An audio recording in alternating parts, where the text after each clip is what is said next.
Sorry बेटा, अभी आवाज आ रही होगी। I am sorry, I am sorry, I am sorry. खुशी, नैन्सी, नचिता, नीतीश, सौरभ, प्रियेश, अजय, सचिन, नीरज, प्रिंस, रंजीत, पूनम, सभी को मेरी तरफ से गुड इवनिंग, नमस्ते, राधे राधे, राम राम। प्यारे प्यारे बच्चों, आप सभी को मेरी तरफ से good evening, good evening. Sound अभी आ रही होगी बेटा, देखिएगा अब आवाज प्रॉपर आपको आ रही होगी। कैसे हैं आप सभी? आप सभी से उम्मीद करती हूँ कि भाई आप सभी अच्छे होंगे, अच्छे से अपनी पढ़ाई कर रहे होंगे। प्लीज आप सभी एक बार लाइव आ जाएंगे, सेशन के साथ जुड़ जाएंगे। जल्दी से लाइव आ जाइए एक बार, जल्दी से लाइव आ जाएंगे एक बार, जल्दी से, ठीक है, जल्दी से लाइव आ जाइए एक बार ताकि सेशन को हम स्टार्ट कर सकें। Good evening everyone. आवाज अब आ गई होगी बेटा, चलो ध्यान से सुनो। अभी आ रही है ना? थम्स अप करो एक बार, अभी आवाज आपको आ रही है? अगर अभी आ रही है तो जल्दी से बताएंगे कि यस मैम अभी आवाज आ रही है। फटाफट एक बार लाइव आ जाएंगे, सब लोग जुड़ जाएंगे सेशन के साथ जल्दी से। Good evening everyone, very good evening. कल प्यारे बच्चों हमने फंडामेंटल राइट्स, मौलिक अधिकार अपना चैप्टर स्टार्ट किया था और कल की क्लास में मैंने आर्टिकल 12 आपको बताया था कि आर्टिकल 12 में राज्य की परिभाषा, और यही राज्य की परिभाषा आर्टिकल 36 में भी है। ये सब मैंने प्यारे बच्चों कल की क्लास में आपको बता दिया था, ठीक है, कल की क्लास में मैंने आपको ये सब बता दिया था। अब आर्टिकल 12 के बाद में प्यारे बच्चों इसमें आपको पढ़ना है आर्टिकल 12 के बाद आर्टिकल 13। आर्टिकल 13 देखो यहाँ पे किसकी बात करता है? आपका जो आर्टिकल 13 है, अगर मैं कीवर्ड की बात करूं तो ये न्यायिक पुनर्विलोकन की बात करता है। ये न्यायिक पुनर्विलोकन यानी कि हम कह सकते हैं कि जुडिशियल रिव्यू की बात करता है, न्यायिक पुनर्विलोकन की बात करता है। आखिर न्यायिक पुनर्विलोकन क्या होता है मैम, और ये आर्टिकल 13 में इसको क्यों रखा गया है? तो ध्यान से प्यारे बच्चों मेरी बात को आप सुनेंगे और बहुत अच्छे से सुनेंगे। देखिएगा जरा इधर से, अगर मैं आपसे बात करती हूं आर्टिकल 13 की, तो आर्टिकल 13 सबसे पहले आपको ध्यान रखना है मौलिक अधिकारों का सुरक्षा कवच है। मौलिक अधिकारों का सुरक्षा कवच, मौलिक अधिकारों का सुरक्षा कवच है प्यारे बच्चे। ये मौलिक अधिकारों का सुरक्षा कवच इसको कहा जाता है, मौलिक अधिकारों का सुरक्षा कवच, ठीक है, सुरक्षा कवच कहा जाता है। यानी कि safe armour of fundamental rights, safe armour of fundamental rights, of fundamental rights, मौलिक अधिकारों का सुरक्षा कवच किसे कहा जाता है? आर्टिकल 13 को कहा जाता है। और आर्टिकल 13 जो है प्यारे बच्चे, उसकी अगर हम बात करते हैं तो आर्टिकल 13 आपके मौलिक अधिकारों की सुरक्षा करता है। इसे safe armour of fundamental rights कहा जाता है। और कैसे सुरक्षा करता है? न्यायिक पुनर्विलोकन से सुरक्षा, न्यायिक पुनर्विलोकन से सुरक्षा, यानी कि जुडिशियल रिव्यू के द्वारा प्यारे बच्चे यहां पर मौलिक अधिकारों की सुरक्षा की जाती है। जुडिशियल रिव्यू, सबसे पहले आप ध्यान रखेंगे कि इसे हमने यूएसए से लिया है, टेकन फ्रॉम यूएसए। हमने जुडिशियल रिव्यू को आपके अमेरिकन कॉन्स्टिट्यूशन से लिया है, ठीक है। हमने कहां से लिया है इसको? हमने प्यारे बच्चों ये लिया है आपके यूएसए से। अब ये जो जुडिशियल रिव्यू होता है, सबसे पहले तो पुनर्विलोकन या रिव्यू का मतलब क्या होता है? रिव्यू का मतलब होता है किसी चीज को दोबारा से देखना, किसी चीज की अच्छे से जांच करना, दोबारा से उसको देखना। और दोबारा से किस चीज को देखा जाता है? तो प्यारे बच्चे न्यायिक पुनर्विलोकन का सीधा सीधा मतलब होता है यहां पर कि यदि संसद या विधानमंडल कोई भी ऐसा कानून बनाती हैं, कोई भी ऐसा कानून बनाती हैं, कोई भी ऐसा कानून बनाती हैं जो मौलिक अधिकारों के विरुद्ध है, जो मौलिक अधिकारों के विरुद्ध है, मौलिक अधिकारों के विरुद्ध, against of fundamental rights, against of fundamental rights, against of fundamental rights, जो मौलिक अधिकारों के विरुद्ध है। ठीक है, जो मौलिक अधिकारों के विरुद्ध है, तो ऐसे कानून, तो ऐसे कानून का न्यायिक पुनर्विचार, तो ऐसे कानून का उच्चतम न्यायालय यानी कि सुप्रीम कोर्ट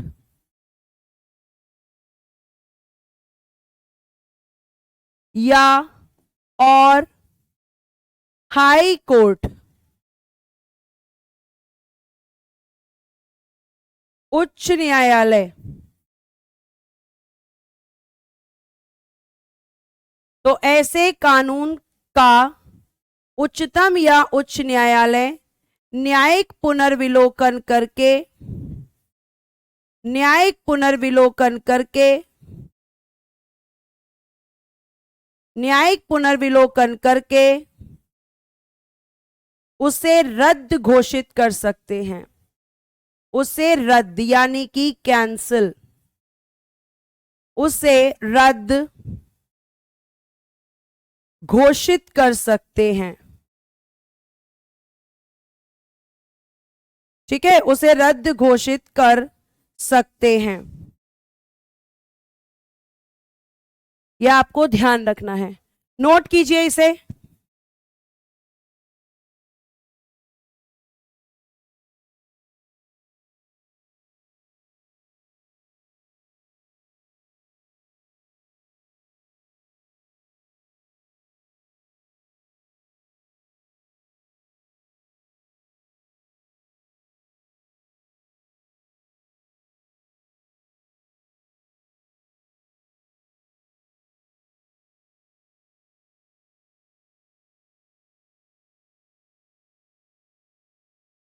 ठीक है, तो प्यारे प्यारे बच्चों, आपका ये जो, सॉरी बेटा एक बार पानी पीने लग गई थी, तो ये जो आपका जुडिशियल रिव्यू है, ये जुडिशियल रिव्यू क्या करता है, एक्चुअली ये फंडामेंटल राइट्स को प्रोटेक्ट करता है। अगर कोई भी कानून ऐसा बना, जैसे फॉर एग्जाम्पल आपको बेटा बोलने का अधिकार है, आपको शिक्षा का अधिकार है, आपको घूमने का अधिकार है, तो ये सारी जो चीजें होती हैं ये आपको अधिकारों के रूप में दी गई हैं। सीक्वेंस में लिखवाइए बेटा, सीक्वेंस में लिखा हुआ है, एक एक वर्ड सीक्वेंस में लिखा हुआ है, एक एक वर्ड। पहला आर्टिकल 13 क्या करता है, दूसरा आर्टिकल 13 में क्या है, जुडिशियल रिव्यू कहां से लिया गया है, यूएसए से। जुडिशियल रिव्यू का मतलब क्या होता है और जुडिशियल रिव्यू कौन कौन कर सकता है, सब कुछ। अब मेरी बात सुन लीजिए जरा एक बार, तभी आपको चीजें और अच्छे से क्लियर होंगी कि मैं क्या कहना चाह रही हूं।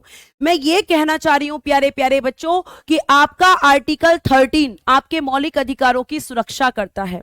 अगर आपको शिक्षा का अधिकार दिया गया है, बोलने का अधिकार दिया गया है, घूमने का अधिकार दिया गया है, तो प्यारे प्यारे बच्चों इस बात को बहुत अच्छे से समझ लेना कि ये अधिकार आपको संविधान ने दिए हैं और इन अधिकारों के खिलाफ कोई कानून नहीं बन सकता। अगर कल के दिन आपसे कोई ये कहने लग जाए कि भाई आपका जो बोलने का अधिकार है हम आपसे छीनते हैं, तो आप बोलोगे ये मेरा मौलिक अधिकार है और इसे आप मुझसे नहीं छीन सकते, इसे आप मुझसे नहीं छीन सकते। और क्यों, अगर कोई छीनेगा तो आप क्या करोगे, आप सुप्रीम कोर्ट या हाई कोर्ट चले जाओगे।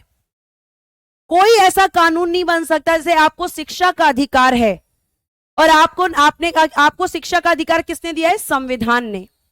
और वो शिक्षा का अधिकार जब संविधान ने आपको दे दिया है तो आपको मेरी बात को बहुत अच्छे से समझना है कि वो अधिकार आपसे कोई नहीं छीन सकता, उसके खिलाफ कोई कानून नहीं बन सकता।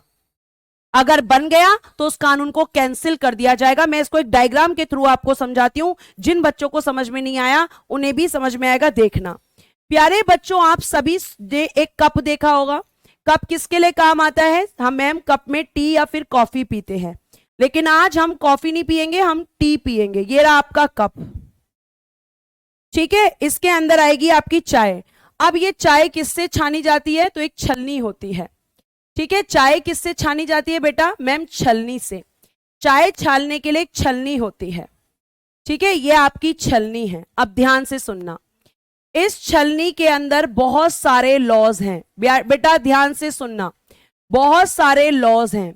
ये सब क्या है? ये सब कानून हैं, ये सब लॉज हैं।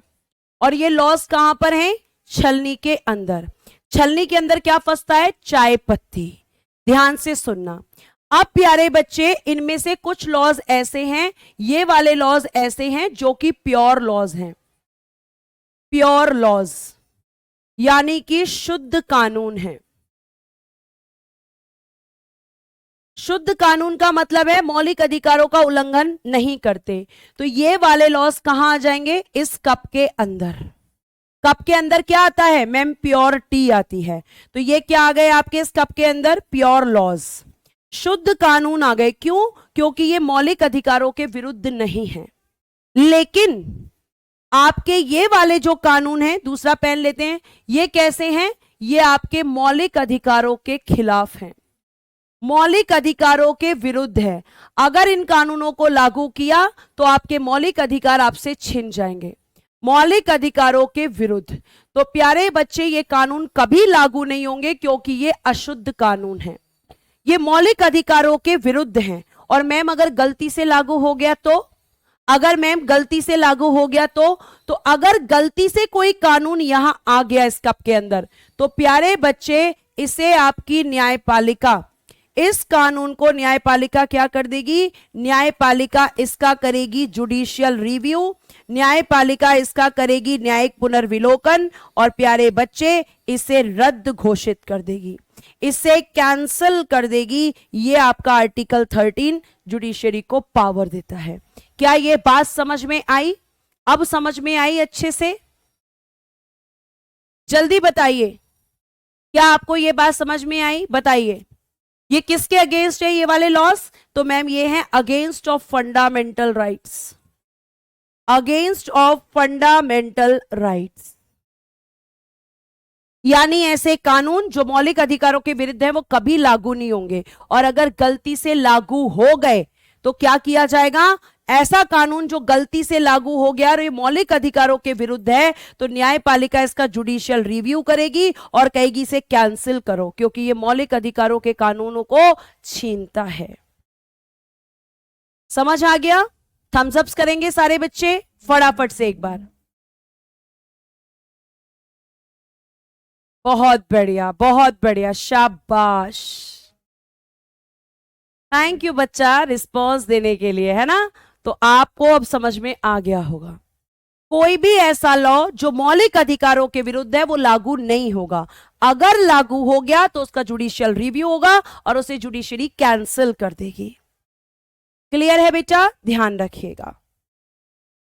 आगे देखिए, आगे फिर हम बात करते हैं आर्टिकल के आपके देखें, अब आर्टिकल 14 से हम शुरू करेंगे, लेकिन उसके बाद में उससे पहले आपको कुछ चीजें समझनी है, ध्यान से। आप देखिएगा, मूल संविधान, ओरिजिनल कॉन्स्टिट्यूशन, मूल संविधान, ओरिजिनल कॉन्स्टिट्यूशन, यहां से एक क्वेश्चन आता है, in original constitution number of fundamental rights, मूल संविधान में मौलिक अधिकारों की संख्या, मूल संविधान में मौलिक अधिकारों की संख्या, number of fundamental rights in original constitution, ठीक है। नंबर ऑफ फंडामेंटल राइट्स, इसको ठीक कर लीजिएगा, थोड़ा इंग्लिश को थोड़ा ठीक से लिखते हैं। मूल संविधान में मौलिक अधिकारों की संख्या, ठीक है, लिखिएगा, number of fundamental rights, fundamental rights in original constitution, fundamental rights in original constitution, in original constitution कितने हैं प्यारे बच्चों? 7। कितने थे? 7 थे। और अगर मैं आपसे बात करूं तो आपसे यही क्वेश्चन अगर पूछा जाए, number of fundamental rights in present, वर्तमान में मौलिक अधिकारों की संख्या कितनी है, तो आप कहोगे वर्तमान में मैम 6 है, और यही इसमें लिखा हुआ है। अब कौन सा ऐसा अधिकार था प्यारे बच्चे जो आपका यहां से हटाया गया? ये जो तुम इमोजी भेजते हो ना स्माइली कर करके, जो शरारतें करते हो, ठीक है, मैम संदीप सर को हमारी तरफ से हैप्पी बर्थडे बोला जी, बिल्कुल, लेकिन मैं खुद संदीप सर से नहीं मिल पा रही हूं, ये बहुत दुख की बात है। ठीक है, मैं खुद संदीप सर से नहीं मिल पा रही हूं। क्यों? क्योंकि बेटा मैं घर से क्लासेस लेती हूं, मैं ऑफिस कभी कभी जाती हूं, इसलिए। ठीक है, चलो, तो हम लोग दोनों लोग एक जैसे हो गए, हम सिर्फ उन्हें मैसेजेस के थ्रू ही विशेष दे सकते हैं। ठीक है, आगे देखिए। अब प्यारे बच्चे ये बात है, तो मैम कौन सा मौलिक अधिकार आखिर हटाया गया, यहां पे हम पढ़ेंगे ध्यान से। वर्तमान में भारतीय नागरिकों को कुल 6 मौलिक अधिकार प्राप्त हैं। At present Indian citizen have total of 6 fundamental rights. कौन सा हटा है बताऊंगी। पहला अधिकार देखिएगा, समानता का अधिकार, right to equality, article number 14 से 18, इसको बोलेंगे आर्टिकल। ठीक है, राइट टू इक्वालिटी प्यारे बच्चे यानी कि आपका समानता का अधिकार, पहला। दूसरा, स्वतंत्रता का अधिकार, राइट टू फ्रीडम, आर्टिकल 19 से 22, 2 अधिकार हो गए। तीसरा, शोषण के विरुद्ध अधिकार, right against exploitation, article number 23 से 24। क्लियर है भाई? क्या बात है भाई कुशल राज जी, देखिए जरा, ये इंग्लिश नहीं लिखी हुई है क्या? सारी इंग्लिश लिखी हुई है बेटा। ठीक है, आगे देखिएगा, धार्मिक स्वतंत्रता का अधिकार, right to religious freedom, article 25 से 28। बोर्ड की तरफ देखिए तो आगे, संस्कृति तथा शिक्षा संबंधी अधिकार, cultural and educational right, article 29 और 30। अब आप देख रहे होंगे कि 30 के बाद सीधा कौन सा आर्टिकल लिखा हुआ है? 32 लिखा हुआ है। कौन सा आर्टिकल लिखा है प्यारे बच्चे? 32। 31 कहां गया मैम? 31 भी तो होना चाहिए। तो देखिए यहां पर अगर हम बात करेंगे आर्टिकल 31 और दूसरा आर्टिकल 19 के 1 का F, ये 2 आर्टिकल्स हैं, और प्यारे प्यारे बच्चों इन दोनों ही आर्टिकल्स में संपत्ति का अधिकार था। संपत्ति का अधिकार, राइट टू प्रॉपर्टी, इन दोनों आर्टिकल्स में आपके नागरिकों को संपत्ति का अधिकार संविधान ने दिया था। प्रॉपर्टी भी पहले एक फंडामेंटल राइट हुआ करती थी। ठीक है, प्रॉपर्टी क्या हुआ करती थी? फंडामेंटल राइट हुआ करती थी। और ये जो फंडामेंटल राइट था प्यारे बच्चों ध्यान से सुनो, इसे 44वें संविधान संशोधन, 44वें संविधान संशोधन 1978, 44 कॉन्स्टिट्यूशन अमेंडमेंट, अमेंडमेंट 1978,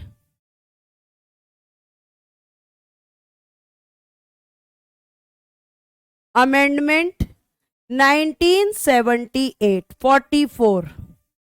और क्या कर दिया गया इस संविधान के द्वारा? संपत्ति के अधिकार को, संपत्ति के अधिकार को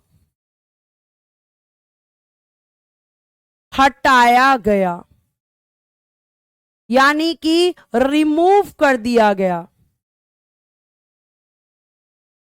ठीक है, रिमूव कर दिया यहां से, कहां से, आर्टिकल 31 और आर्टिकल 19 के 1 के एफ से। ये आपका जो फंडामेंटल राइट था संपत्ति का अधिकार, ये आर्टिकल 31 और 19 के 1 के एफ में और कॉन्स्टिट्यूशन के पार्ट या भाग 3 में था। ठीक है, भाग 3 में था। और प्यारे प्यारे बच्चों, अगर मैं आपसे बात करती हूं तो संपत्ति का यह अधिकार हटाया गया और हटाने के बाद लिखिएगा वर्तमान में इन प्रेजेंट वर्तमान में इन प्रेजेंट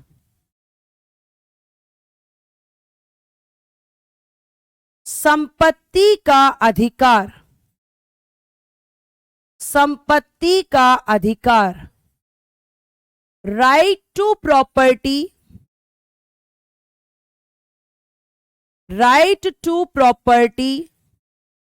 संपत्ति का अधिकार क्या है? ये एक वैधानिक अधिकार है।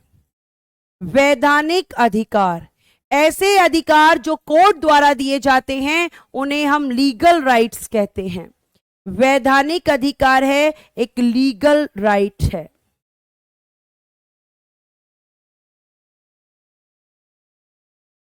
यानी अभी एक फंडामेंटल राइट नहीं, एक लीगल राइट है। और इन प्रेजेंट ये आपके किस आर्टिकल में है?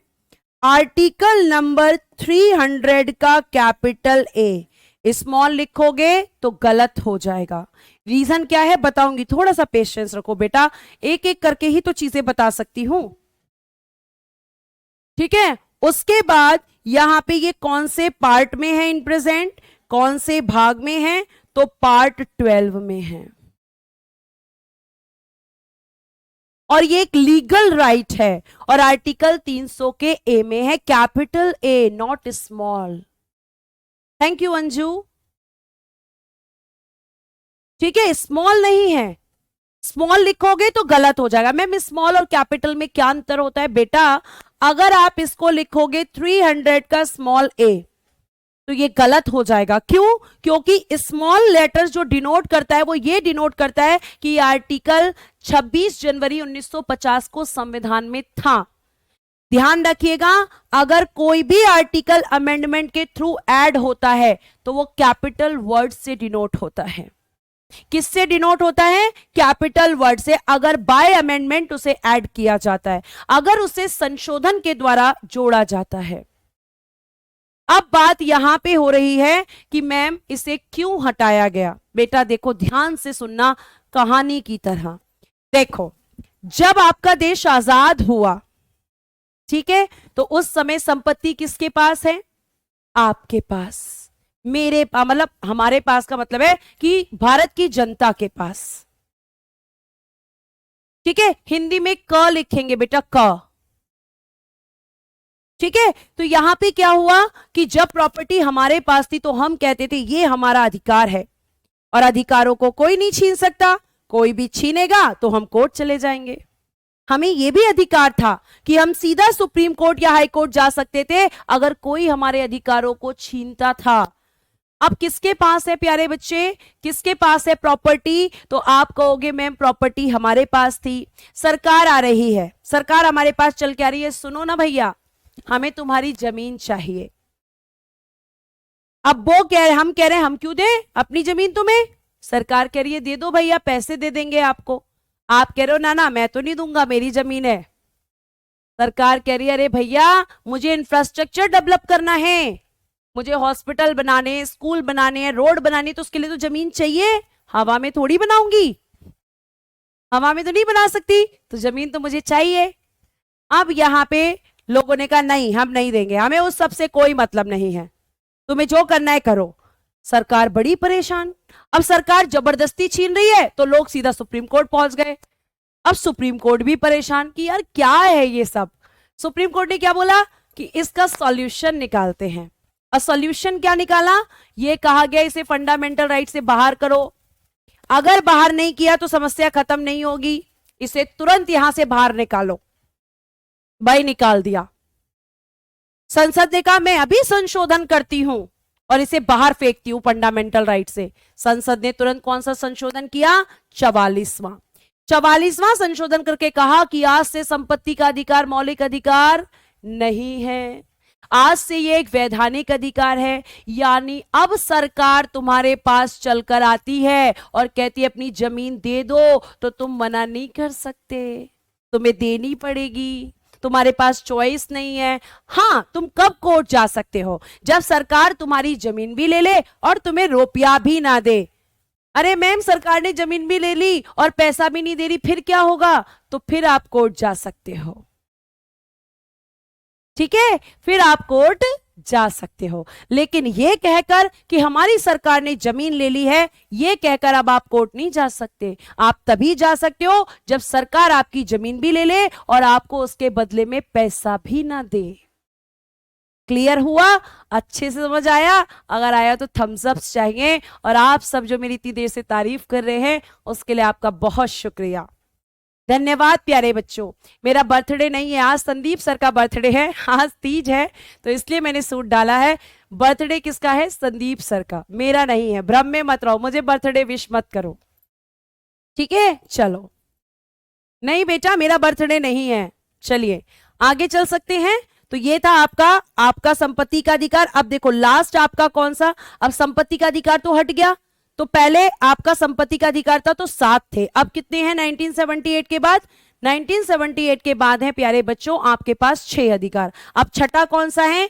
संवैधानिक उपचारों का अधिकार, right to constitutional remedies, article 32। अब प्यारे बच्चों हम एक एक अधिकार को उठाएंगे और यहां से पढ़ते चले जाएंगे। ये अधिकार, इनके बिना तुम जीने की कल्पना भी नहीं कर सकते हो, वो अधिकार मैं तुम्हें बताने जा रही हूं। अब देखो आर्टिकल नंबर, बात करेंगे सबसे पहले 14 की। अब 14 में बहुत छोटी सी बातें कही हैं, देखो जरा। आर्टिकल नंबर 14 कहता है विधि के समक्ष समता, विधि के समक्ष समता, equality before the law, equal, ठीक है क्या लिखेंगे? विधि के समक्ष समता, equality before the law, equality before the law,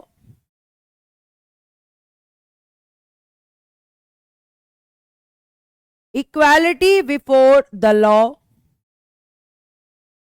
ठीक है, आगे फिर दूसरा वर्ड इसी में है विधि के समान संरक्षण, विधि के समान संरक्षण। ये शॉर्ट में लिख रही हूं और डिटेल में आपका बोर्ड पर लिखा हुआ है, यानी equal protection of law, equal protection of law, equal protection of law.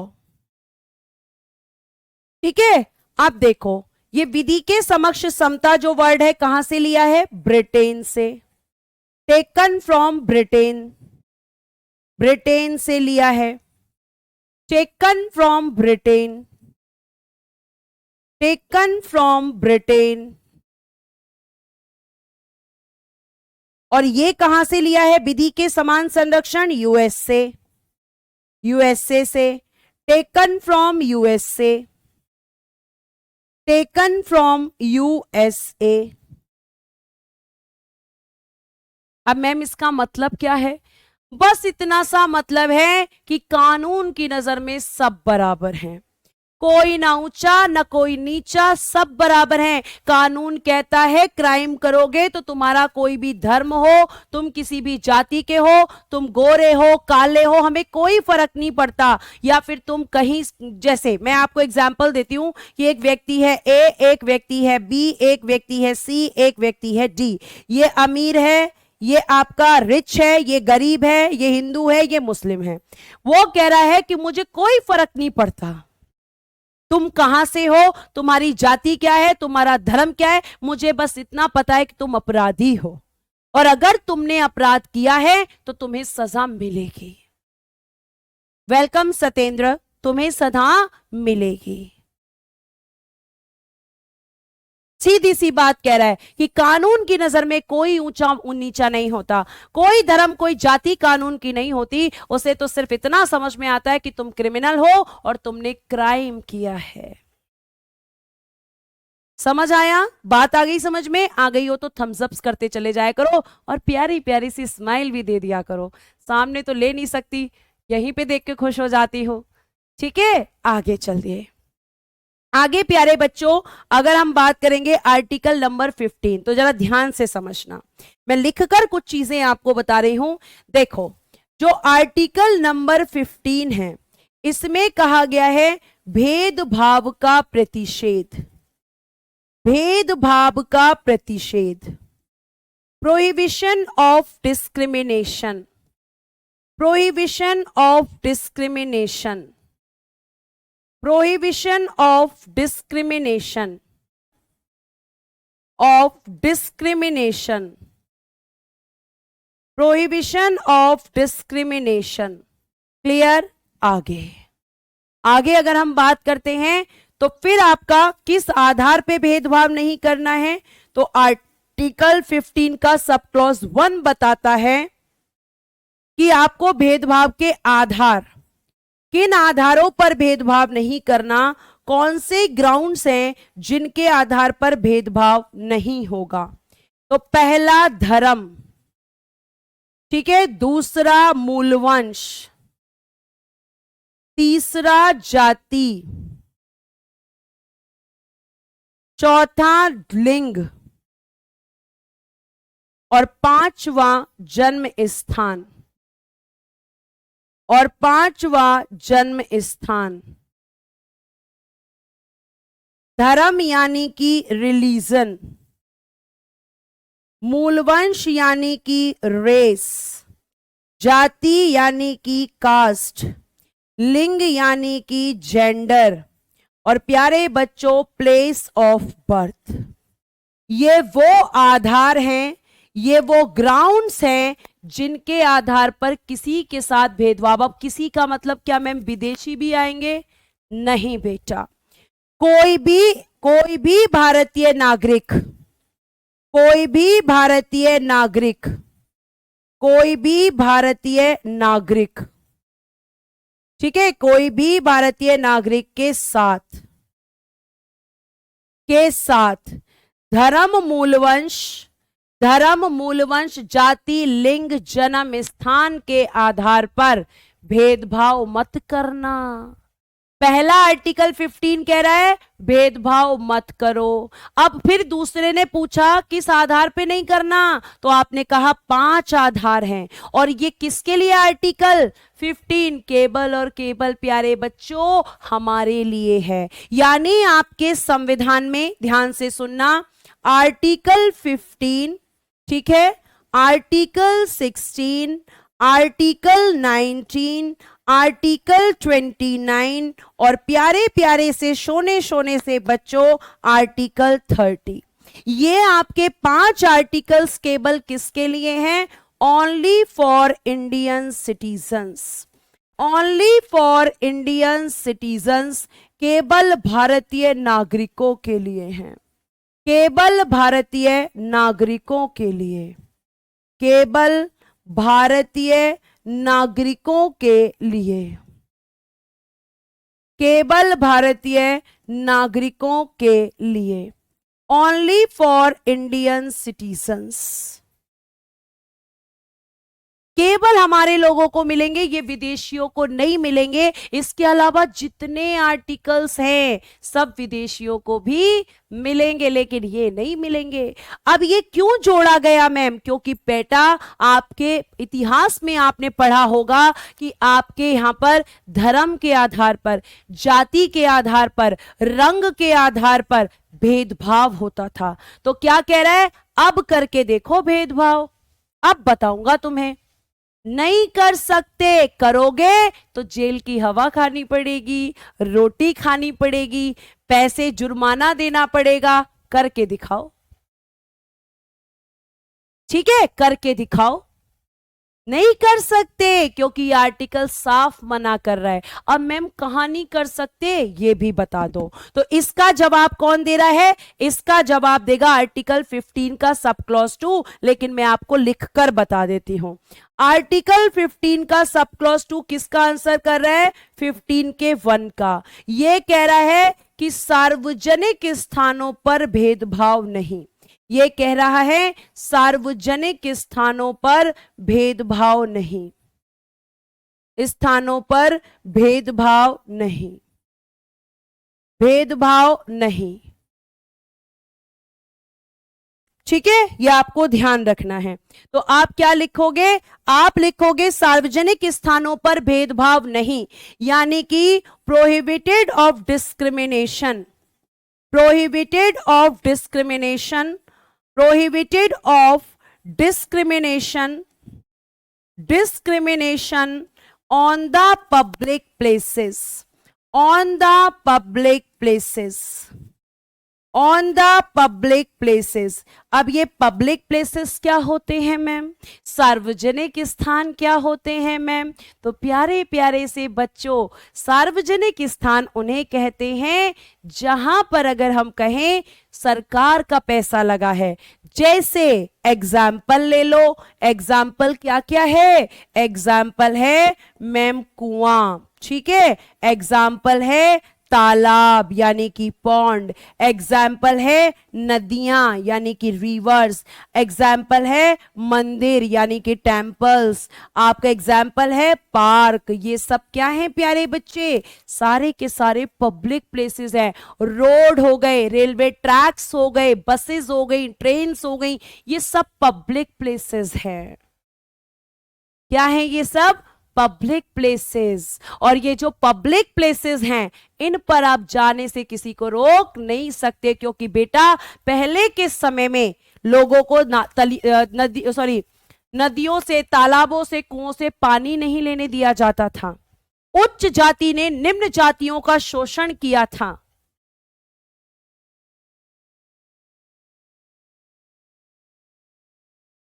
ठीक है रामकिशन जी, आप केबल और केबल अगर ऐसी डिमांड कर रहे हैं कि जो आप हाथ से लिखते हैं वही हमें हैंड रिटन पीडीएफ में चाहिए, तो ऐसा ही होगा। ठीक है, तो आपको ध्यान रखना है। और पहले क्या होता था कि अगर निम्न जाति के लोग पहले सड़कों पर चलते थे तो उनके पीछे झाड़ू बांध देते थे कि सड़क साफ होगी। उनको उच्च जाति के लोग जहां रहते थे वहां घुसने का जगह नहीं दी जाती, मतलब घुसने का अधिकार नहीं था, मंदिरों में जाने का अधिकार नहीं था। बेटा मंत्रों का उच्चारण तक नहीं कर सकते थे, अगर करते थे तो जीभ काट दी जाती थी। आपको एक मूवी का नाम बता रही हूं, शूद्र। इस मूवी को देखना, आपको पता चलेगा कि आपका इतिहास क्या कहता है। हॉस्पिटल्स भी हैं, एक्सेट्रा लिखा है बेटा, एक्सेट्रा का मतलब और भी बहुत सारी चीजें, स्कूल्स आएंगे, हॉस्पिटल्स आएंगे, ठीक है, जो भी आपके गवर्नमेंट की फंडिंग से यानी कि सरकार के पैसे से बनी हुई चीजें हैं, वहां आप किसी भी व्यक्ति को जाने से नहीं रोक सकते। अगर रोकोगे तो तुम पे केस चलेगा, फिर तुम्हें जेल में रहना पड़ेगा। क्या चाहते हो रहना? नहीं मैम, हम तो देश की रक्षा करना चाहते हैं, हम जेल में क्यों जाएंगे? तो इसी बात पे बोलो भारत माता की जय। ठीक है, आगे देखो, आर्टिकल नंबर 15 का सब क्लॉज 2 हो गया।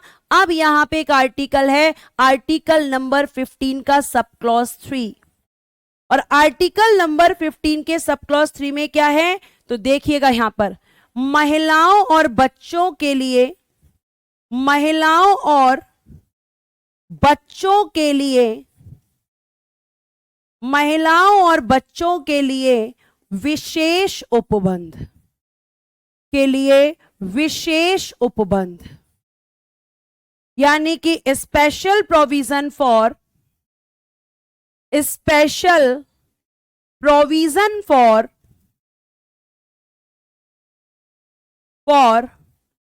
Women and children, for women and children, women and children, महिलाओं और बच्चों के लिए विशेष उपबंध है। क्यों मैम? अभी तो आपने बोला कि लिंग यानी जेंडर यानी कि महिला पुरुष में भेदभाव नहीं, अब आप कह रही हैं स्पेशल प्रोविजन, ये तो डिस्क्रिमिनेशन हो गया, ये तो भेदभाव हो गया मैम। आपने अभी कहा नहीं कर सकते, अब आप कह रही हैं कर सकते हैं। प्यारे बच्चे जरा इस पॉइंट में एक चीज और लिखना कि ये क्या है, यह एक सकारात्मक भेदभाव है। यह एक सकारात्मक भेदभाव है प्यारे बच्चे, ये एक अफर्मेटिव डिस्क्रिमिनेशन है। अब आपके पास मेरे लिए एक और क्वेश्चन कि मैम कैसे डिस्क्रिमिनेशन सकारात्मक हो सकता है, कैसे मैम हमारा जो भेदभाव है उसे आप पॉजिटिव कह सकती हैं? मतलब ही नहीं बनता, क्योंकि डिस्क्रिमिनेशन तो डिस्क्रिमिनेशन है। अभी बताऊंगी क्यों कह सकते हैं अफर्मेटिव डिस्क्रिमिनेशन। बेटा जरा ध्यान से मेरी बातों को सुनना, आपके ये फंडामेंटल राइट्स आपको आपके जीवन में बहुत कुछ सिखाते हैं और ये बहुत इंपॉर्टेंट चैप्टर है। यहां से प्रश्न बनते हैं, यहां से प्रश्न बनने की संभावनाएं भी होती हैं। ठीक है, तो अब देखो ध्यान से, पहले के समय में प्यारे बच्चे जिस तरीके से निम्न जातियों का शोषण हुआ, उसी तरीके से प्यारे बच्चों महिलाओं का भी शोषण हुआ। कैसे हुआ? ध्यान से, ये आप देखेंगे यहां पे क्राइटेरिया था, ये घर है। अब इस घर के अंदर कौन रहेगी? महिला। महिला से कहा जाता था, वुमेन से कहा जाता था कि आप इस घर के अंदर रहोगे, इसके बाहर नहीं जाओगे। आपका काम घर में खाना पकाना, बच्चों को पालना, बड़े बूढ़ों की सेवा करना, यही है। घर का कोई डिसीजन आप नहीं लोगे। पुरुष आपको मार भी सकता है, पुरुष आपको जला भी सकता है, पुरुष दूसरी शादी भी कर सकता है, लेकिन आप नहीं कर सकती। अगर पुरुष आपको मार रहा है तो आप नहीं मार सकती, क्योंकि आप पत्नी हो, आपका ये फर्ज बनता है। ये सब कहां देखोगे? इतिहास में। और ऐसा नहीं कि ये सब अभी इतिहास में ही है, आज प्रेजेंट में भी ऐसी जगह हैं जहां पर ये चीजें हो रही हैं। आज भी लड़कियों को सिखाया जाता है कि पति परमेश्वर होता है, अगर वो मार रहा है तो पिट लो। सिखाया जाता है ना? नहीं, ये गलत है। अगर आप गलत को बर्दाश्त कर रहे हैं तो वो भी गलत है। तो ये अधिकार आपको ये अधिकार देता है कि जो महिलाएं जिनका शोषण हुआ, एक्सप्लॉयटेशन हुआ, वो आज बाहर निकल सकती हैं, आज वो पढ़ सकती हैं, आज वो जॉब कर सकती हैं और पुरुषों के साथ कंधा मिलाकर चल सकती हैं। ये आज की सच्चाई है। लेकिन पहले क्या था प्यारे बच्चे? पहले के समय में बिल्कुल ऐसा था जैसा मैंने आपको बोला है। अब इसके लिए क्योंकि महिलाओं का एक्सप्लॉयटेशन हुआ तो महिलाओं के लिए स्पेशल प्रोविजंस हुए, उनके लिए महिला आयोग यानी कि वुमेन कमीशन बना। ठीक है, वुमेन कमीशन बना। ठीक है, रुक जाइए आशीष कुमार, अभी बात कंप्लीट नहीं हुई है। डॉरी दहेज प्रथा के नाम पे महिलाओं को जला दिया जाता था, तो डॉरी के लिए कानून बने। महिलाओं के साथ घरों में मारपीट होती थी, उसके लिए कानून बने। क्यों? क्योंकि ये सब पहले होता था। लेकिन अब मैं कुछ बात लड़कियों से भी कहना चाहूंगी। कुछ लड़कियां इन कानूनों का मिसयूज करती हैं, आपको ऐसा नहीं करना है। आपको बिल्कुल ऐसा नहीं करना है। अगर आप ऐसा करेंगी तो जिन लड़कियों को इंसाफ मिलना चाहिए उन्हें भी नहीं मिल पाएगा। बहुत सारे लोग दहेज के नाम पर गलत रिपोर्ट दर्ज कराते हैं, वो गलत है। पति और पत्नी एक रिश्ता होता है और इस रिश्ते को दोनों को निभाने का बराबर का अधिकार है और दोनों को उस रिश्ते में बराबर अधिकार मिलने चाहिए। यह आर्टिकल 15 का सब क्लॉज 3 सिर्फ इतना कहना चाहता है कि स्पेशल प्रोविजन है, लेकिन इसका मतलब यह नहीं कि आप मिसयूज करेंगी। इसका मिसयूज नहीं करना है। अब बात आती है बच्चों पर। प्यारे बच्चों, जो छोटे छोटे बच्चे हुआ करते थे उन्हें बेच दिया जाता था। बच्चों को घरों में लाकर उनसे काम कराया जाता था, होटलों में काम कराया जाता था। तो ये सब जब होता था तो बच्चों को इस एक्सप्लॉयटेशन से बचाने के लिए बच्चों के लिए कानून बने। 6 से 14 साल के बच्चों के लिए फ्री एजुकेशन दी गई। उन बच्चों के लिए स्कूलों में खाने की व्यवस्था की गई। ये सब प्यारे बच्चों आपको ध्यान रखना है कि ये उन लोगों के लिए है जो वीकर सेक्शंस की कैटेगरी में आते हैं, यानी जिनके साथ इतिहास में बुरा हुआ है, तो उनको भी यहां पर क्या करना है? अधिकार देना है। इसलिए ठीक है, आगे देखिए नेक्स्ट। तो ये दोनों के लिए था, मैंने दोनों की बातें यहां पर रखी हैं। ठीक है, आगे देखिएगा। अब आर्टिकल नंबर 15 का सब क्लॉज 3 यहां पे लिखा हुआ है। अब आर्टिकल नंबर 15 का 4 तुम्हारा सबसे हॉट टॉपिक कि भैया रिजर्वेशन क्यों दिया जाता है, आखिर रिजर्वेशन देने की क्या जरूरत है, आज उसके बारे में भी तुम्हें पूरी सच्चाई में बताऊंगी कि रिजर्वेशन क्या था, आखिर रिजर्वेशन क्यों दिया जाता है और रिजर्वेशन को बंद क्यों नहीं किया जाना चाहिए या किया जाना चाहिए। ध्यान से सुनिएगा। देखो प्यारे प्यारे बच्चों, ध्यान से सुनना। आर्टिकल नंबर 15 का सब क्लॉज 4, इसमें किसकी बात की गई है? रिजर्वेशन की। ट्रेन वाले रिजर्वेशन की बात नहीं कर रही हूं मैं। कुछ बच्चे ऐसे होंगे जो सोच रहे होंगे कि ये ट्रेन वाला रिजर्वेशन चल रहा है क्या, ना, ट्रेन वाला रिजर्वेशन नहीं, जॉब वाला रिजर्वेशन, पढ़ाई वाला रिजर्वेशन। जैसे आप एसएससी जीडी की तैयारी कर रहे हैं तो उसमें जनरल की अलग कट ऑफ जाती है, ओबीसी की अलग जाती है, ठीक है। उसके बाद प्यारे बच्चों आपकी ओबीसी के अलावा एससी की अलग जाती है, एसटी की अलग जाती है। जुगेश पूछ रहे हैं दहेज लेना सही है या गलत? बिल्कुल गलत है, बिल्कुल गलत है। जिस दिन ये दहेज बंद हो जाएगा उस दिन लड़कियों की हत्या भी कम हो जाएगी, उस दिन लड़कियों को बोझ भी नहीं माना जाएगा। सोच के देखो, हर चीज पर, हर चीज पे आर्टिकल्स निकलते हैं। अपनी सोच को डेवलप करो बेटा। ये तो आप मुझसे पूछ ही नहीं, देखो अगर आपकी जॉब लग रही है तो जॉब लग गई, आप इंडिपेंडेंट हो ना, तो अच्छी लड़की होनी चाहिए, दहेज है या नहीं है डजेंट मैटर, ठीक है। अब ध्यान से सुनो आगे। 6:30 बजे आज नीरज सर की क्लास होगी, मेरी नीरज सर से बात हो चुकी है, तो तुम लोग जो इतनी होशियारी दिखा रहे हो ना, मत दिखाओ, ठीक है। मुझे पता है कि 6:30 बजे क्लास होगी आज सर की, तो मैं 6:25 पे क्लास छोड़ूंगी, चुपचाप बैठ के पढ़ते रहो शांति से। अब 15 का 4 क्या है? रिजर्वेशन, आरक्षण। तो ये जो कट ऑफ अलग अलग जाती है, ये क्यों? रिजर्वेशन की वजह से, ठीक है, रिजर्वेशन की वजह से। अब देखो आरक्षण की अगर मैं बात करती हूं, रिजर्वेशन की अगर मैं बात करती हूं, तो किस किस के लिए है ये? SEBC। अब मैम इसकी फुल फॉर्म क्या होती है? Socially and educationally backward classes, socially and educationally backward classes, backward classes, यानी कि सामाजिक और आर्थिक, सामाजिक और आर्थिक रूप से पिछड़ा वर्ग, सामाजिक और आर्थिक रूप से पिछड़ा वर्ग,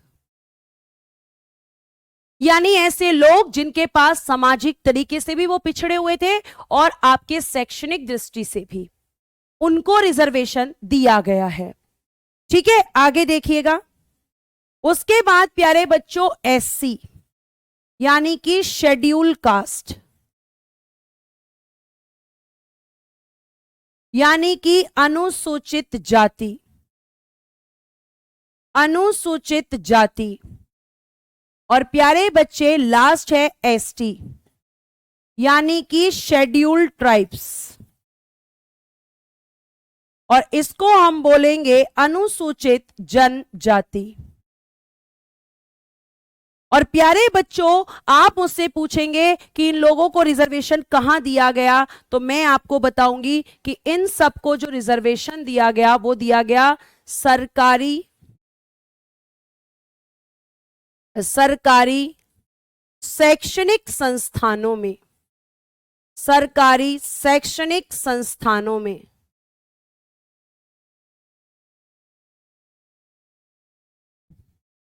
सरकारी शैक्षणिक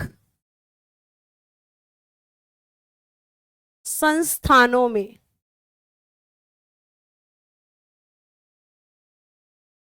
in government educational institutions, in government educational institutions, सरकारी जो भी एजुकेशनल इंस्टीट्यूट्स होते हैं उन सब जगह इन्हें रिजर्वेशन दिया गया। ठीक है, अब मेरी बात को ध्यान से सुनिए बहुत अच्छे से, ये बहुत सारी इंफॉर्मेशन देते हैं। प्यारे बच्चों, इन्हीं को आज प्रेजेंट में ओबीसी कहा जाता है, अदर बैकवर्ड क्लासेस।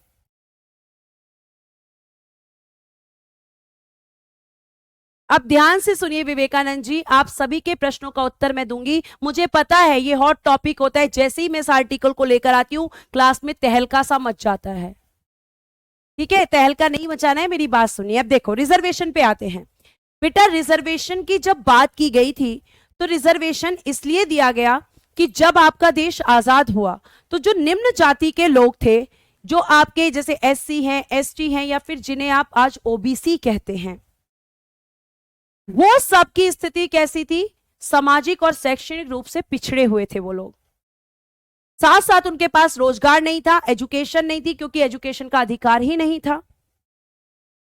तो प्यारे बच्चों, इनके लिए संविधान निर्माताओं ने रिजर्वेशन को रखा, क्योंकि उस समय इनकी स्थिति सही नहीं थी। और जो रिजर्वेशन दिया गया था, ध्यान से सुनना, जो रिजर्वेशन दिया गया था वो केवल 10 सालों के लिए। कितने सालों के लिए?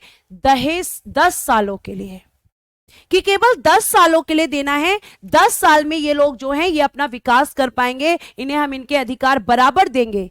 यानी अब हमारे यहां पर जो नागरिक होंगे वो किसी भी जाति, किसी भी धर्म, किसी भी लिंग या कुछ भी हैं, सबको बराबर अधिकार होगा। तो ये लोग अपना 10 सालों में विकास कर पाएंगे।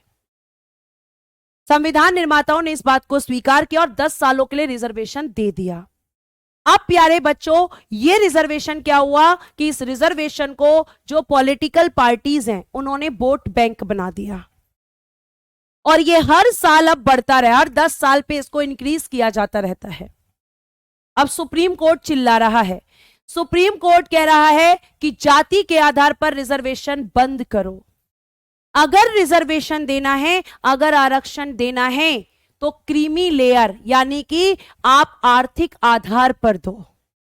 आप गरीबी और अमीरी के आधार पर रिजर्वेशन को करो कि जो लोग गरीब हैं, चाहे वो जनरल हैं, एससी है, एसटी हैं, ओबीसी हैं, वो कोई भी कास्ट से हैं, आप रिजर्वेशन को आर्थिक आधार पर दो, जाति के आधार पर आप मत दो। कौन कह रहा है? Supreme court.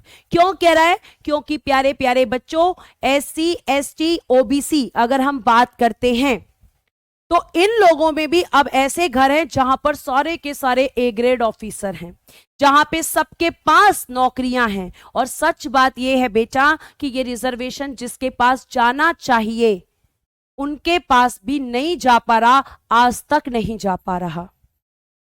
समझ आई ये बात आपको?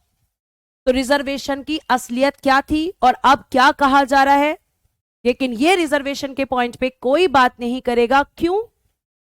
क्योंकि प्यारे प्यारे बच्चों, यहां पे रिजर्वेशन एक बहुत सेंसिटिव पॉइंट है।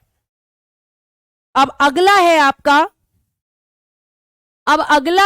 देख लो अगला क्या है। आर्टिकल नंबर 15 का सब क्लॉज 5, और इसमें भी रिजर्वेशन है, इसमें भी आरक्षण है। और ये आरक्षण किसके लिए है? तो सेम लोगों के लिए। अब आरक्षण और बढ़ेगा, यहां पर ही SEBC, SC और ST इनको दिया गया कहां पर? निजी एवं उच्च शैक्षणिक संस्थानों में। उच्च शैक्षणिक संस्थान यानी अब प्राइवेट स्कूल्स, ठीक है, जो प्राइवेट एजुकेशनल इंस्टीट्यूशंस होते थे और हायर एजुकेशनल इंस्टीट्यूशंस, वहां पर भी। तो लिखिएगा private and higher educational institutions, अब इनमें भी दे दिया गया। क्लियर है? यहां पर भी दिया गया, यानी रिजर्वेशन को समय समय पर बढ़ाया गया।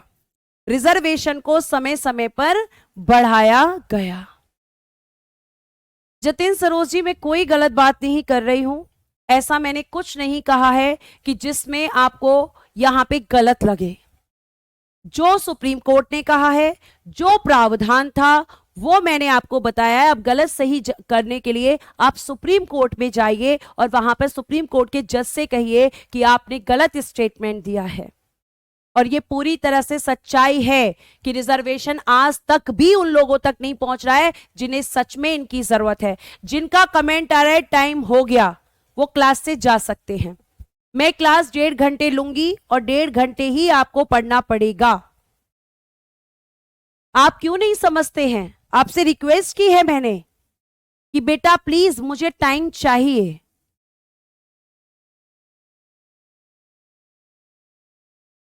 ठीक है, आगे देखिए।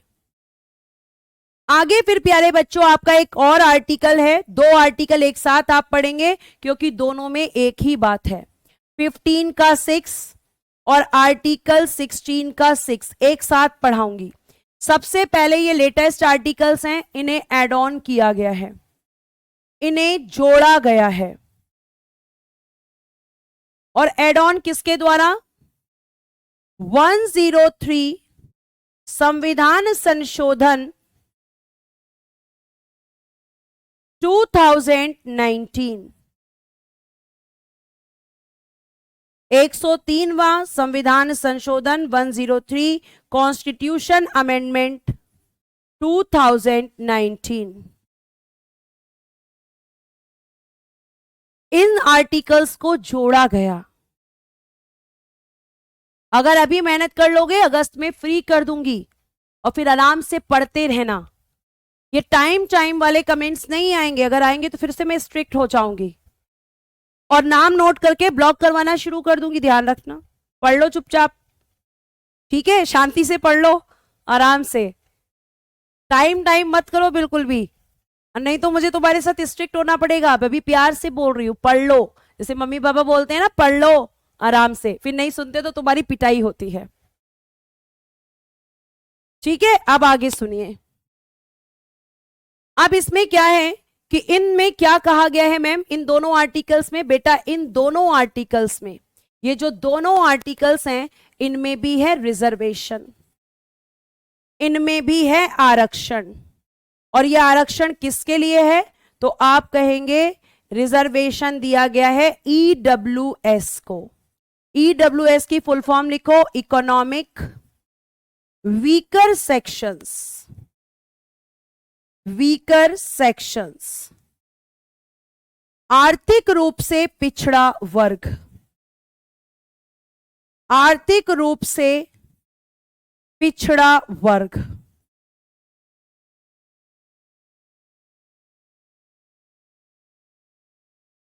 यहां पे इनको भी दे दिया, और कितना दिया है? 10% दिया है प्यारे बच्चे, 10%। ठीक है, अगर ऑनलाइन डंडा होता तो सोचो क्या होता, तो तुम्हारी कितनी पिटाई होती है ना। ऑनलाइन डंडा लग रहा होता तुम्हारे बार बार। हाँ, मोए मोए हो जाएगा, पढ़ लो, बिल्कुल हो जाएगा मोए मोए, सही कह रहे हो बिल्कुल। ठीक है, हाँ जी। चलिए आगे देखिएगा प्यारे बच्चों, ये था आपका आर्टिकल 15 और ये पूरा पीडीएफ के अंदर भी लिखा हुआ है। अब हम बात करेंगे आर्टिकल 16 की। आखिर आर्टिकल 16 क्या कहता है? ठीक है, क्या कहता है article 16?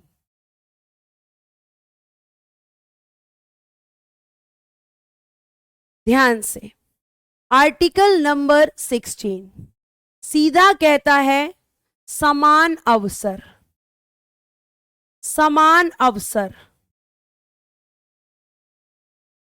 Equal opportunity, equal opportunity, equal opportunity यानी कि समान अवसर। पहला कह रहा है कि भैया सबको समान अवसर दो, लेकिन किसमें दे दें, किसमें दे दे समान अवसर? तो आर्टिकल 16 का सब क्लॉज 1 क्या कह रहा है? कह रहा है कि 16 का सब क्लॉज 1 ये कह रहा है कि रोजगार एवं, मतलब समान अवसर आपको देना है। कौन से आर्टिकल में है? 16 में। फिर यहां पे बोल रहा है आपका जो आर्टिकल नंबर है, सॉरी, आर्टिकल नंबर है 16 का सब क्लॉज 1। ये कह रहा है रोजगार एवं नियुक्ति में, रोजगार एवं नियुक्ति में समान अवसर, समान अवसर, equal opportunity, equal opportunity in employment, in employment and appointment. मतलब प्यारे बच्चे, अगर मैं तुम्हें देसी भाषा में समझाऊं तो कह रहा है समान अवसर दे दो सरकारी नौकरी में। किसमें कह रहा है? इस पूरी लाइन का एक ही मतलब है, गवर्नमेंट जॉब। सरकारी नौकरियों में सभी को समान अवसर, कौन काला कौन गोरा, क्या जाति क्या धर्म, कोई फर्क नहीं पड़ना चाहिए, समान अवसर दे दो। और फिर ये कह रहा है कि ध्यान रखना कि किन आधारों पर भेदभाव नहीं करना, तो आर्टिकल 16 का सब क्लॉज 2 आ जाता है। रुको रुको भैया, मैं बता रहा हूं। तो यहां पे इसमें क्या दिए हुए हैं? ग्राउंड्स, कि सरकारी नौकरियों में किस किन आधारों पर भेदभाव नहीं करना है। तो पहला तो वही लिखिएगा धर्म, 5 वो सेम रहेंगे, धर्म रहेगा, मूलवंश रहेगा, जाति रहेगा, लिंग रहेगा, और प्यारे प्यारे से बच्चों उसके अलावा आपका 5वां जन्म स्थान रहेगा, 6ठा आपका उद्भव रहेगा, और 7वां आपका निवास रहेगा। ध्यान रखना, आर्टिकल 15, 16, 19, 29, 30 केवल भारतीय नागरिकों के लिए है, विदेशियों के लिए नहीं है। ठीक है, आगे देखो, यहां पे लिखिएगा रिलीजन, यहां पे लिखिएगा रेस, यहां लिखिएगा कास्ट, यहां लिखिएगा जेंडर, यहां लिखिएगा प्लेस ऑफ बर्थ। ठीक है, और यहां लिखिएगा आप डिसेंट, यहां लिखिएगा रेजिडेंस। कितने ग्राउंड्स हो गए? 7, और उसमें कितने थे 15 में? 5। सीधा सीधा क्वेश्चन आता है, 15 में कितने? 5, 16 में कितने? 7। कौन से 2 ऐड हुए हैं 16 में? ये दोनों, कि इनमें से किसी भी आधार पर भेदभाव मत करना। समझ आई आपकी बात? हाँ जी, काश मैं भी आपके कान पकड़ सकती और आपको पढ़ने के लिए बिठा सकती। तो ये सब यहां पे बोला गया है कि हमारे यहां जो भी लोग हैं, जो भी नागरिक हैं, सबको इक्वल अपॉर्चुनिटी, किसमें? गवर्नमेंट जॉब्स में। किन आधारों पर भेदभाव नहीं? तो भैया 7 आधारों पर भेदभाव नहीं। विदेशियों के लिए कौन सा होगा? 15, 16, 19, 29, 30 को छोड़कर बाकी सब विदेशियों के लिए भी हैं, भारतीय नागरिकों के साथ। ठीक है, आशीष कुमार कह रहे हैं आप बोर नहीं होते पढ़ा के? ना, कभी नहीं, क्योंकि मुझे पढ़ाना अच्छा लगता है। बेटा, पढ़ाना और पढ़ना दोनों काम हमेशा मन से होते हैं, डेडिकेशन से होते हैं। अगर आपके अंदर नौकरी का जुनून है तो वो जुनून आपको सोने नहीं देगा, वो आपको बोर नहीं होने देगा। मुझे क्या पता है जुनून? मुझे सिर्फ और सिर्फ आपको पढ़ाने का जुनून है। आप कहोगे तो मैं 6 घंटे पढ़ा सकती हूं लगातार। ठीक है, आगे देखिए, 16 के बाद में प्यारे बच्चे ये पूरा हो गया है आपका आर्टिकल नंबर 17। ध्यान से सुनना, ये भैया बड़ी छोटी सी बात कर रहा है और ये यहीं पे लिखा हुआ है, अबॉयलेशन ऑफ अनटचेबिलिटी, अस्पृश्यता का अंत करो। अस्पृश्यता मतलब छुआछूत, कि जैसे तुम बोलते हो इसको छुएंगे तो हम इसकी तरह हो जाएंगे, है ना? कितना अच्छा होता, मोदी जी निकल रहे होते। और चाहे सिक्योरिटी गार्ड हमें कितना भी मारता, लेकिन एक बार मोदी जी को छू लेते तो अगले दिन देश के प्रधानमंत्री बन जाते। आईएएस की गाड़ी निकल रही है, एसडीएम की गाड़ी निकल रही है, उसको छू देते तो उसकी तरह बन जाते, क्योंकि छुआछूत मतलब छुएंगे तो वैसे हो जाएंगे, तो काश ऐसा होता, लेकिन ऐसा नहीं होता। लेकिन ऐसा बेटा नहीं होता है। समझ आया? तो छुआछूत एक बीमारी है, केवल और केवल एक बकवास चीज है। किसी के छूने से कोई किसी की तरह नहीं होता।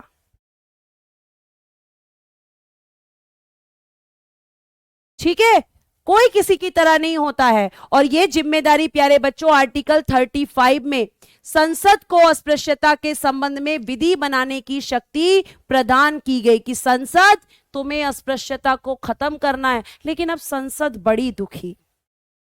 दुखी क्यों हो गई मैम? दुखी इसलिए कि उसे पता ही नहीं अस्पृश्यता है क्या। संविधान में यह तो लिख दिया गया कि अस्पृश्यता को खत्म करो, लेकिन कैसे खत्म करूं, पता तो है ही नहीं अस्पृश्यता क्या है। संसद पहुंच गई चलते चलते सुप्रीम कोर्ट। बोली भाई सुप्रीम कोर्ट साहब ये बताइए अस्पृश्यता क्या है। इसे मुझे खत्म करने की जिम्मेदारी दी संविधान ने, लेकिन बताया ही नहीं अस्पृश्यता क्या है। सुप्रीम कोर्ट हंसा और बोला सुनो संसद, अस्पृश्यता कुछ है ही नहीं। अस्पृश्यता तो हमारे इतिहास में, हमारे समाज में पैदा की गई एक बीमारी है। संसद कहती है अच्छा, हाँ। सुप्रीम कोर्ट ने कहा हाँ संसद, इतिहास पढ़ो, जाकर देखो इतिहास में कि किस तरीके से इस बीमारी को समाज में बढ़ाया गया है और तुम्हें उसे खत्म करना है। तो अब संसद बोली ठीक है, अब मैं इसे बढ़ने नहीं दूंगी। और संसद ने क्या बना दिया? SC/ST act. अब करके दिखाओ जरा। संसद ने कहा अब करके दिखाओ। तो आर्टिकल 35 में क्या है कि संसद अस्पृश्यता से संबंधित कानून बना सकती है, उसको खत्म करने से संबंधित। क्लियर है? यह आपको ध्यान रखना है। अगला आर्टिकल है 18, समानता के अधिकार में लास्ट आर्टिकल है। आगे देखिएगा यहां पर ध्यान से। आर्टिकल 18 को मैं आपको बहुत अच्छे से समझाऊंगी, यहां पर फिर पढ़ लेना आराम से। आर्टिकल 18 बड़ा ही प्यारा सा आर्टिकल है, सुंदर सा। कह रहा है उपाधियों का प्रतिषेध, abolition of titles, abolition of titles, abolition of titles, उपाधियों का प्रतिषेध है। अब मैम पहला क्वेश्चन, उपाधि क्या होता है? प्रतिषेध तो तब होगा जब पहले यह पता होगा कि उपाधि है क्या। तो प्यारे बच्चे यहां पे देखना ध्यान से, उपाधि क्या होती है, टाइटल्स क्या होते हैं। जैसे आपने इतिहास में पढ़ा होगा टाइटल्स, आपने इतिहास में पढ़ा होगा लॉर्ड, आपने इतिहास में पढ़ा होगा सरदार, आपने इतिहास में पढ़ा होगा राजा, आपने इतिहास में पढ़ा होगा महात्मा, आपने इतिहास में पढ़ा होगा राय बहादुर। ये सब क्या है? टाइटल्स। तो कह रहा है इन्हें खत्म करो, इनकी कोई जरूरत नहीं, इन्हें खत्म कर दो, इनकी हमारे समाज में कोई जरूरत नहीं, क्योंकि हमारा संविधान समानता की बात करता है। और अगर किसी व्यक्ति के नाम के आगे ये उपाधि लगती हैं तो वो और व्यक्तियों से खास हो जाता है। खास नहीं बनाना किसी को, हमें सबको समान रखना है, किसी को खास नहीं बनाना। उपाधियां खत्म करो, किसी को कोई उपाधि नहीं मिलेगी, सब व्यक्तियों के नाम है, नाम से बुलाओ। लेकिन बेटा हर चीज का अपवाद होता है, यहां पर भी है। इस आर्टिकल का एक्सेप्शन है, इस आर्टिकल का अपवाद है प्यारे बच्चे, और दो अपवाद हैं इसके, ध्यान से। एक्सेप्शन फर्स्ट लिखिएगा, विद्या यानी कि अकेडमिक, अकेडमिक, और दूसरा सेना यानी कि मिलिट्री। प्यारे बच्चे इन दोनों जगह पर उपाधियों का यूज हो सकता है, क्यों हो सकता है? एक्सेप्शन का मतलब क्या है कि इन दोनों जगह पर उपाधियों का प्रयोग कर सकते हो। लिख देती हूं मैं, दोनों में उपाधियों का प्रयोग हो सकता है, दोनों में उपाधियों का प्रयोग। यहां पे जो उपाधियां तुम्हें मिल रही हैं वो तुम्हारी मेहनत से मिल रही हैं। अगर तुम एमबीबीएस की पढ़ाई कर रहे हो तो तुम डॉक्टर बन रहे हो तो वो तुम्हारी उपाधि है, तुम्हारी मेहनत की कमाई है, तुम्हें मिलनी चाहिए।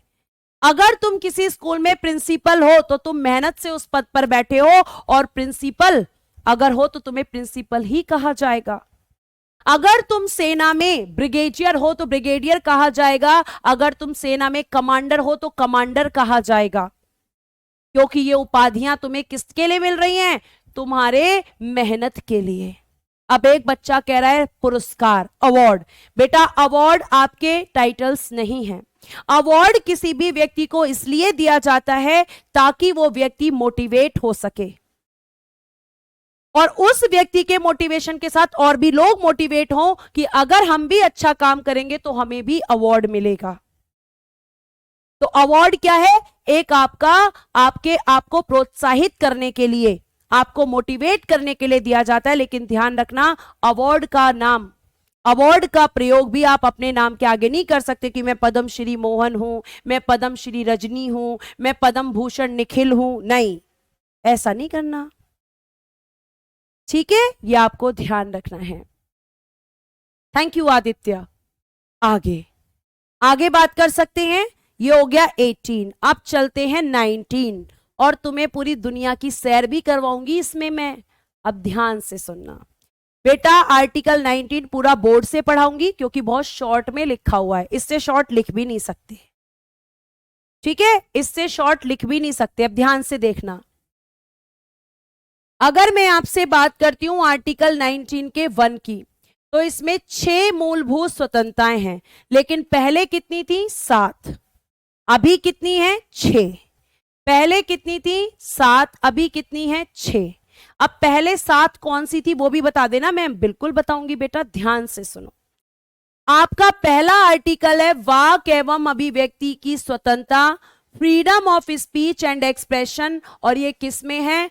आर्टिकल 19 के 1 के ए में, और हिंदी में लिखेंगे आर्टिकल 19 के 1 के क में। ऐसे ही लिखते चले जाएंगे। तो वाक एवं अभिव्यक्ति की स्वतंत्रता क्या है?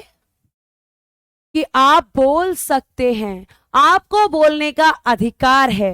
आप अपनी बातों को हंसकर जाहिर कर सकते हैं, बोलकर जाहिर कर सकते हैं, लिखकर जाहिर कर सकते हैं, और एक्सप्रेशंस के थ्रू भी जाहिर कर सकते हैं। ऐसा होता है ना कि हम कभी कभी एक्सप्रेशंस के थ्रू अपनी बातों को कह देते हैं।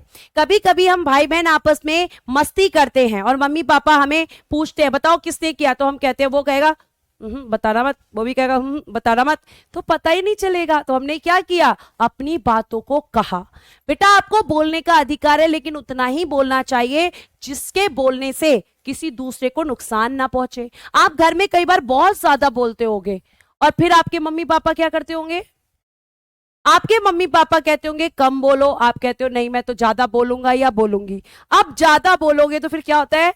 चिमटे से, बेलन से, झाड़ू से, चप्पल से, जो हाथ में आता है उससे तुम्हारी कुटाई होती है।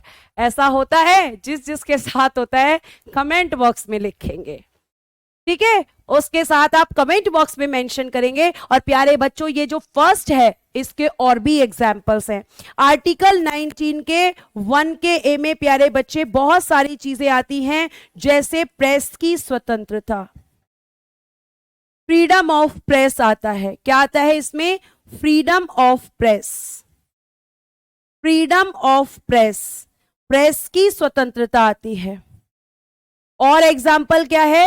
राष्ट्रीय झंडा फहराने का अधिकार, राष्ट्रीय झंडा फहराने का अधिकार, फहराने का अधिकार आर्टिकल 19 के 1 के ए में आता है।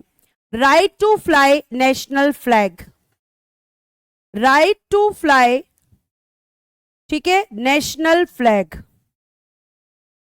नेशनल फ्लैग, ये आपका आता है किसमें, 19 में। और क्या आता है प्यारे बच्चे, नेक्स्ट आता है देखिएगा, प्रेस की स्वतंत्रता। और आता है आपका चुप रहने का अधिकार, चुप रहने का अधिकार, राइट टू कीप साइलेंट, चुप रहने का अधिकार, right to keep silent, right to keep silent. फिर आपका दूसरा, ठीक है, दूसरा क्या आता है, होता है, चलो बहुत बढ़िया आगे और क्या क्या आता है इसमें बेटा, इसके एग्जाम्पल एसएससी पूछ चुके इसलिए आपको बता रही हूं। और इसमें आता है आपका right to information, right to information, सूचना का अधिकार, राइट टू इंफॉर्मेशन, सूचना का अधिकार। ठीक है, ये सब आर्टिकल 19 के 1 में आते हैं। क्लियर है, आगे चलो अब ध्यान से सुनो, आगे आते हैं आर्टिकल 19 के बी पे।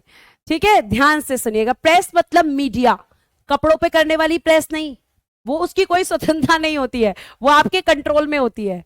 मीडिया, न्यूज चैनल्स, अखबार, मैगजीन्स, ये सब।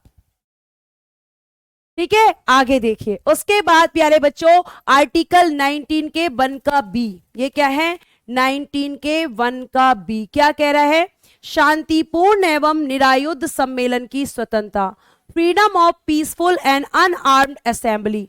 आप सम्मेलन कर सकते हो, इकट्ठे हो सकते हो, बातें कर सकते हो, लेकिन हथियार लेकर मत आ जाना कि मैं तो बंदूक लेके जाऊंगा, आज चाकू लेके जाऊंगा, तलवार लेके जाऊंगा। नहीं, ऐसा करोगे तो पुलिस के डंडे पड़ेंगे। तो आपको ध्यान रखना है कि आपको कॉन्फ्रेंसेस मतलब सॉरी असेंबलीज करने का अधिकार है। आप इकट्ठा हो सकते हो, अपनी बातें रख सकते हो, लेकिन इकट्ठा कैसे होना है, बिना हथियारों के। हथियार लेकर जाओगे तो गैर कानूनी होगा। क्लियर है, आगे। संगठन या संघ बनाने की स्वतंत्रता, फ्रीडम टू फॉर्म एसोसिएशंस और यूनियंस बना सकते हो। जैसे यूनियन में लेबर यूनियन, लेबर यूनियन यानी कि मजदूर संघ, ये इसका एग्जाम्पल है। उसके बाद एसोसिएशंस या फिर आप इसको ऑर्गेनाइजेशंस भी बोल सकते हो। तो इसका examples NGO, non government organisations, मतलब ऐसे ऑर्गेनाइजेशंस, ऐसे यूनियंस आप बना सकते हो जो कि, अच्छा झंडा गलती से गलत लिख दिया है, 1 मिनट चेक कर लेते हैं बच्चा, कोई बात नहीं। राष्ट्रीय झंडा फहराने का अधिकार, क्या गलत हो गया इसमें, वैसे भी लिख सकते हैं भैया राजू कुमार, ऐसे भी लिख सकते हैं, ऐसे मैंने लिखा है। ठीक है, तो यहां पे कह रहा है कि भैया आप क्या कर सकते हो, यूनियंस बना सकते हो। लेकिन अब आप बोलने लगो कि मैं टेररिस्ट ऑर्गेनाइजेशन बनाऊंगा, सरकार बोलेगी अच्छा बना के दिखा जरा, तुझे तो मैं बताता हूं। तो कोई भी ऐसा यूनियन या कोई भी ऐसा ऑर्गेनाइजेशन आप नहीं बना सकते जो सरकार के खिलाफ है, बनाओगे तो पिटोगे। ठीक है, आगे। भारत के राज्य क्षेत्र में आबाद संचरण की स्वतंत्रता, मैम बहुत टफ हो गया, इजी कर लेते हैं इसको। ये क्या है, ये वाला आर्टिकल 19 के 1 का सी। अब क्या पढ़ेंगे हम, अगली स्लाइड पे लिख देती हूं। आर्टिकल 19 के 1 का डी, ध्यान से देखना। डी में है आपको भ्रमण की स्वतंत्रता, यानी घूमने फिरने की स्वतंत्रता। ध्यान से सुनना, भ्रमण की स्वतंत्रता, राइट टू मूव, कि आप जो है, ध्यान से, आप जो है भारत के अंदर, ये हमारा प्यारा सा भारत, तो ये कह रहा है कि आप भारत के अंदर, ध्यान रखना अंदर की बात कर रहा है, बाहर की नहीं। आप भारत के अंदर कहीं पर भी जाकर घूम सकते हो। अरे नेशनल फ्लैग ही तो लिखा है मैंने, कैसे परेशान कर रहे हो, सही तो है, ठीक है। तो भ्रमण की स्वतंत्रता, आप कहीं भी घूम सकते हो लेकिन भारत के अंदर, भारत के अंदर घूम सकते हो, भारत के बाहर की बात नहीं कर रहा। और प्यारे बच्चों ये भी ध्यान रखना कि घूमने की आजादी है, लेकिन उन क्षेत्रों में नहीं जहां लिखा रहता है प्रोहिबिटेड एरिया, जहां लिखा रहता है कि यहां जाना मना है, क्योंकि कई कई ऐसे एरिया होते हैं जहां आपकी जान को खतरा हो सकता है या आपकी वजह से दूसरे लोग डिस्टर्ब हो सकते हैं, तो वहां पर आपको नहीं जाने दिया जाएगा। क्लियर है? आगे इस आर्टिकल को खत्म कर लो। आर्टिकल 19 के 1 का ई, इसमें क्या है? इसमें बोल रहा है निवास की स्वतंत्रता, निवास की स्वतंत्रता, right to residence, right to residence. और प्यारे बच्चों, ये राइट टू रेजिडेंस कहां पर? ये भी भारत के अंदर। भारत के अंदर, ऐसा नहीं कि तुम बोलो मैं अमेरिका में जाके बसूंगा क्योंकि सरकार ने बोला है कहीं भी जाकर रह सकते हो, नहीं, भारत के अंदर, भारत के अंदर आपको करना है। क्लियर है? आगे उसके बाद आर्टिकल 19 के 1 का एफ क्या था प्यारे बच्चे? इसमें संपत्ति का अधिकार, और इसको क्या कर दिया गया है? इसमें हुआ करता था right to property, right to property. और प्यारे प्यारे सोने सोने से बच्चों, इसको कर दिया गया है समाप्त। समाप्त की जगह वर्ड यूज करेंगे, इसको कर दिया, यहां से हटाया गया है, इसको रिमूव कर दिया। ठीक है, ये आपका खत्म हो चुका है यहां से, ये पढ़ा चुकी। अब आगे ये है आपका आर्टिकल 19 के 1 का जी, और ये कह रहा है कि तुम कोई भी व्यापार कर सकते हो, कोई कारोबार कर सकते हो, तुम्हें आजादी है, लेकिन जो काम तुम करने जा रहे हो उसकी तुम्हें नॉलेज होनी चाहिए, उसकी तुम्हें नॉलेज होनी चाहिए, योग्यता। अब तुम कहने लगो अधिकार है मुझे व्यापार का, आज मैं डॉक्टर बनूंगा, नहीं बन सकते क्योंकि तुम्हारे पास योग्यता नहीं है। अब तुम कहो आज मैं बन के रहूंगा मैम, तुम गए दुकान खोली, दवाइयां रखी, अब मरीज आ रहा है, अब बेचारा मरीज आया डॉक्टर समझ के, उसे पता ही नहीं, तुम्हें नॉलेज नहीं है, उसे तुमने ऊपर पहुंचा दिया, उस बेचारे का राम नाम सत्य हो गया तुम्हारी वजह से। तो ऐसा व्यापार नहीं करना है, ठीक है। तो आज के लिए हम क्लास को यहीं विराम देते हैं, बाकी की चीजें कल पढ़ेंगे। आज के लिए धन्यवाद, bye bye, take care and good day everyone. जय हिंद, जय भारत। और आप सभी स्माइली करके जाना अगर क्लास अच्छी लगी है तो।